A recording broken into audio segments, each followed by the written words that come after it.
sebuah simbol memiliki makna, dan setiap makna memiliki cerita tersendiri di dalamnya. Bukan hanya sekedar alat tukar biasa, bahkan lebih dari itu. Dibanggakan oleh seluruh bangsa Indonesia. Ya, rupiah.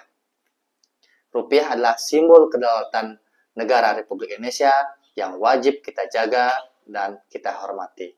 Karena masa depan bangsa Indonesia dimulai dari tangan kita.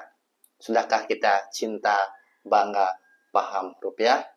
Perkenalkan, nama saya Imadi Yudi Chandranegara dari SD Negeri Laut Berawah. Berbicara cinta, bangga, paham rupiah, ada 3 dimensi yang wajib kita ketahui bersama.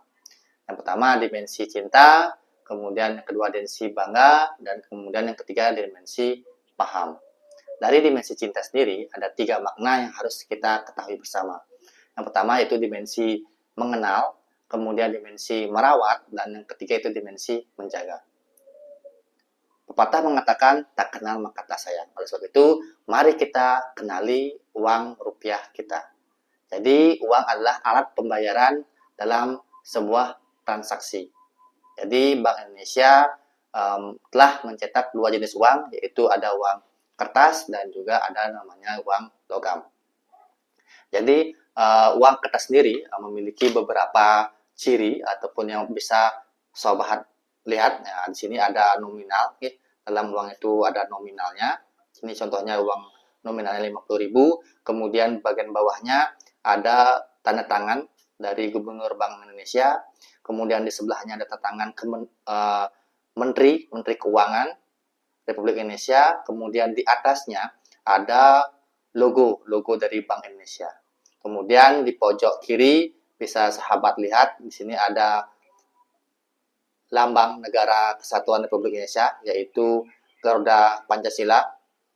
Kemudian bisa sahabat lihat sendiri juga pada tampilan depan uang ini terdapat gambar pahlawan bangsa Indonesia.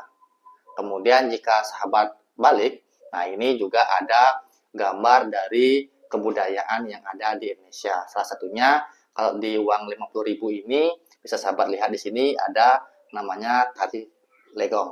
Nah, sini. Kemudian di bagian bawahnya ada juga yang namanya tahun emisi dari uang tersebut. Kemudian jika sahabat lihat pada uang logam ini, nah ini sama juga. Ini yang pertama sahabat lihat ini ada lambang negara kita, yaitu Garuda Pancasila. Kemudian sahabat lihat juga di sini ada nominalnya 1.000, kemudian di bawahnya ada tahun emisi uang tersebut. Jadi setelah kita mengenal uang rupiah kita, kemudian yang harus kita laksanakan yang kedua yaitu merawatnya. Merawat di sini yaitu bagaimana kita menjaga keutuhan uang rupiah tersebut, bagaimana kita menjaga kebersihan uang rupiah tersebut, dan bagaimana kita bisa menjaga dari kerapian uang tersebut dengan cara 5 jangan. Yang pertama yaitu jangan dilipat, kemudian yang kedua jangan dicoret-coret, kemudian yang ketiga jangan dibasahi, kemudian yang keempat jangan di staples, dan yang kemudian yang terakhir itu jangan diremas. Jadi sahabat harus menerapkan 5 jangan ini. Kemudian yang ketiga, nah setelah kita mengenal, setelah kita merawat, sahabat harus mampu menjaganya. Kenapa? Karena di dalam kehidupan sehari-hari ini setelah beredar berbagai macam uang palsu. Jadi mari kita bersama-sama jaga uang kita dari oknum-oknum yang tidak bertanggung jawab. Karena dengan kita menjaga uang rupiah ini, berarti kita juga mencintai uang rupiah ini. Jadi ada 3 cara kita bisa mengenali, kita bisa menjaga uang rupiah kita. Yang pertama yaitu dilihat. Nah, jika dilihat di sini terdapat yang namanya benang pengaman. Sahabat bisa lihat ada benang pengamannya. Kemudian yang kedua yaitu diraba. Nah, jika diraba ini terdapat cetakan yang terasa lebih kasar.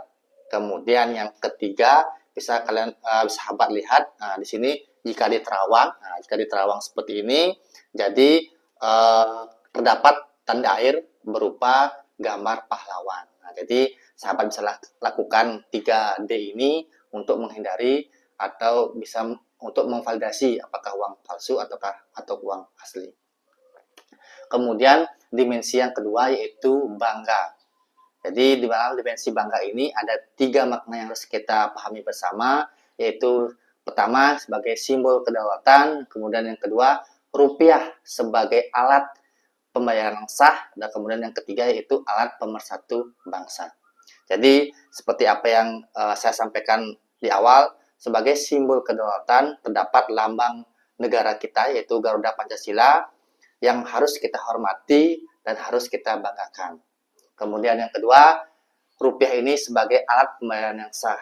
Jadi jika sahabat cermati dalam Undang-Undang Nomor 7 Tahun 2011, tepatnya pada pasal 21 mengenai mata uang, jadi menegaskan bahwa setiap warga negara Indonesia ataupun warga negara asing yang berada di Indonesia wajib menggunakan uang rupiah sebagai transaksi dalam segala macam transaksi yang ada di Indonesia. Jadi sudah diminta bahwa setiap warga negara, baik itu warga negara asli Indonesia maupun warga negara asing, wajib menggunakan uang rupiah ini sebagai alat transaksi dalam segala macam pembayaran yang ada di Indonesia.